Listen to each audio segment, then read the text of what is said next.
So it's 1 o'clock on Saturday, and I'm kind of stuck in limbo right now because I need to take my car in to get that window fixed that I was talking about yesterday. But I have a package coming today, that CamLink thing that I was talking about. It was originally supposed to come tomorrow, but now it's saying it's going to come today. And my wife is expecting a package as well, and we've had a problem in our neighborhood with people losing things off of their front porch. And especially this time of year, as the holidays start to approach, it gets 10 times worse because people are around looking for stuff like that. But anyway, I'm just kind of stuck here because I'm like, I need to go get my car taken care of. My wife is at this teacher thing that she has to do today. She won't be back till way later, and I'm debating whether or not I should go. Like, should I just stick around and wait for these packages, because that could be God knows when. Anyway, I'm really having some dilemmas right now. I didn't really talk about this anywhere, but a while back.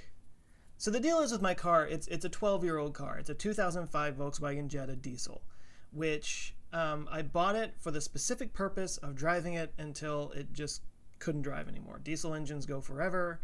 But as one of the technicians told me when I brought it in to a dealership way back when I was getting stuff worked on it, he said, "Oh, this engine's going to go forever. Your car's going to fall apart around the engine."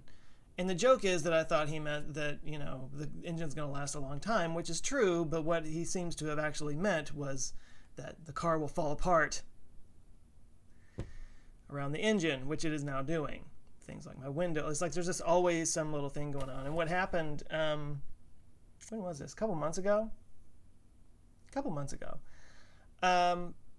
My car was behind on inspection and registration and all that stuff, and I knew that there were some things that needed to be taken care of. Things like my I didn't have like a check engine light on or anything, but anyway, I knew that there was some stuff that needed to be repaired. So of course I put it off because it was going to cost a lot of money. But finally I was in the place where I was driving illegally, so I took it into the dealership. And sure enough, it wound up being, let's just say, multiple thousands of dollars, like way more than the car is worth. And at that point, I was finally like, I'd always been like, no, I'm very proud of the fact that I drive a really old car. I'm really proud of the fact that I've kept this thing up and maintained it. And I like my car. I love my car. That's why I've kept it all this time. If it was a piece of crap, I wouldn't have held on to it. But it's officially at a point where I'm spending more money on it than it is worth.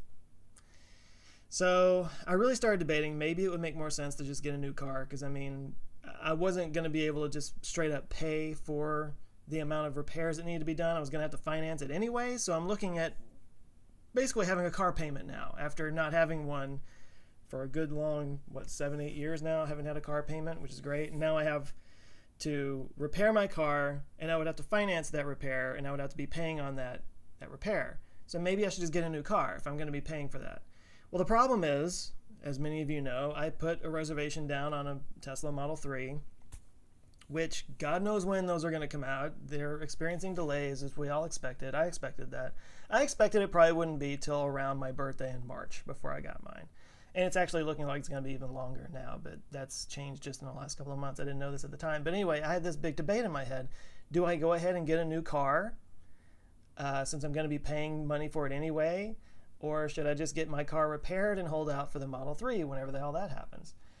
I really had to debate this. And one of the things that I was coming down to was there was a car that I was interested in. It was a Fiat 500e, which is an electric version of the Fiat 500. And it's a very short range car. It only goes like 80 miles per charge, but that fits 99% of the travel that I do. I work from home, for crying out loud. I don't need to drive that much, except when I do need to go into the office for VidPow, where I work. It's up in McKinney. It is a long drive, so I really had to debate whether or not I was testing, should I even get this car? Would it be worth it? Could I make that drive? It was going to be a huge change in my life, but at the same time, how much do I advocate for electric cars on my channel? Constantly. And I felt like I need to kind of put my money where my mouth is. I need to kind of live up to this message that I keep putting out there. And besides, I could make videos about having an electric car and what it's like and the challenges and whatnot. and then when the Model 3 came around, I guess, I could trade that in or do whatever and wind up, getting the Model 3. Debate. And I finally just decided, you know what, let's just do the safe thing. Let's just get my car repaired, deal with it a little bit longer, and get the Model 3 when it comes out. That was the original plan. Let's just stick to the plan, make it work. So that's what I did, and I financed it out. So I now have these monthly payments I have to make on this repair that I did to my car, which, by the way, was not, I got like half the repairs done that I needed to get done. It was literally like, get this car to pass inspection and don't worry about anything else. Like, that's it. I shouldn't say this out loud, but I don't think any of you like know where I live or anything, but like my car, it doesn't lock now, and the alarm doesn't work. So I can't leave anything in my car anymore unless I put it in the trunk, which I guess still doesn't make any sense because somebody can, anyway. I can't leave stuff in my car anymore because it doesn't lock. To get that fixed and get the alarm fixed and everything else would have doubled the amount of repairs I needed to get done. So I opted not to. I was like, let's just limp along until the new car shows up. So that's what I've done. But my biggest fear in doing that was this might not be the last of the repairs that come in. At any point, at any day, something else could pop up on this car that needs to get fixed. And then that's even more money out of my pocket that I'm spending to just keep driving this car when I could be driving a new car that probably doesn't have any problems to it. So the fact that the other day my window would not roll back up and now I've got to go spend $500 to get it repaired at the dealership again, 2 months after I just spent all that money doing that, it's really working on me. It's really bugging me. I'm starting to wonder if I made the wrong decision. I'm imagining in my head how much fun I would have tooling around in this little electric Fiat and everything. And I wouldn't be worrying about this. That's not to say that the Fiat wouldn't maybe have its own problems that I would have to deal with along the way. I don't know. But this is where I am right now. I'm really wondering if I made the right decision. Now this has anything to do with the channel, really. But that's what's going on. I spent a little time this morning working on the quantum vacuum video idea. I think it's coming along pretty well. I'm about halfway done. I can't tell you how happy I am to be in a place now where I'm this far ahead on my videos. So I've got this next video. So the one that comes out on Monday. It's already shot. It's already rough edited. I just have to kind of finish it off over the next day or so. So it's good to go. And I've already gotten the next one almost, well, halfway written anyway. And I'll have it completely written, I'm sure, in the next couple of days.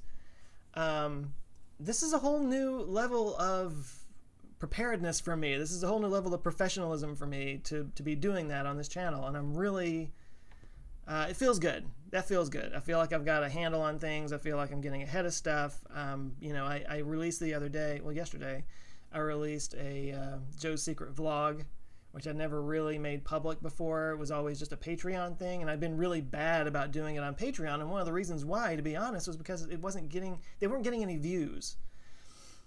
And that doesn't make me angry. I don't feel like people should have to watch it, or I don't feel like it's not an anger thing. It might be a little bit of frustration, but it's just that, if I'm doing something for the Patreon people and they're not partaking in it, they're not enjoying it, they're not using it, then I don't want to keep doing it. I just want to make sure that the people who are on Patreon are getting what they want out of their generous donation. But I've been making these Joe's Secret vlog videos, and I really want it to be a thing. I want that to be something that people would join Patreon for, just to see those videos. I really want that to grow and kind of become its own thing. And it was not growing anywhere, and it wasn't doing anything. So I released it publicly yesterday. It was the one about mosquitoes, and it's funny because it was 99% of it was just like a little comedy bit. And of course, people are taking it really seriously. It's like, well, we got to debate the efficacy of debating mosquitoes. I'm like, come on, guys, this was just a joke. Chill out. But it seems to be coming along pretty well. I mean, it's getting a lot more thumbs downs per capita than most videos do. But it's still it's still like way more thumbs ups, and I'm getting a lot of positive stuff out of it. So I was debating making it fully public, like the whole series fully public, and that's still on the table. But I think, and I did get like 5 or 6 new Patreon signups, so maybe that's a good reason to do it like that. Maybe once a month I'll release a Joe's Secret vlog to the public. I think that's probably the way to go. I think I'll do that.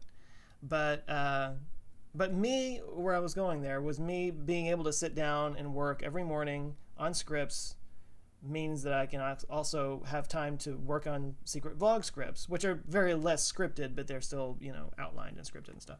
And that's allowing me to be able to create more content. My plan now is to actually shoot something every Tuesday and Thursday. Like Tuesdays and Thursdays are my shoot days.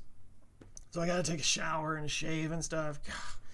But that's the plan, is Tuesdays and Thursdays I will batch shoots, not just for Answers with Joe, but for Cankerboy as well. And that way I can start putting out content for Cankerboy, which I've been meaning to do for a long time. But I think it's just a matter of, as I've learned with the setting aside time to work on scripts, if I just set aside time to shoot as well, I could crank this stuff out and be able to be the content machine that I need to be. Anyway, that's all there is to talk about today. That's too much information, and I will end this now. See you guys later.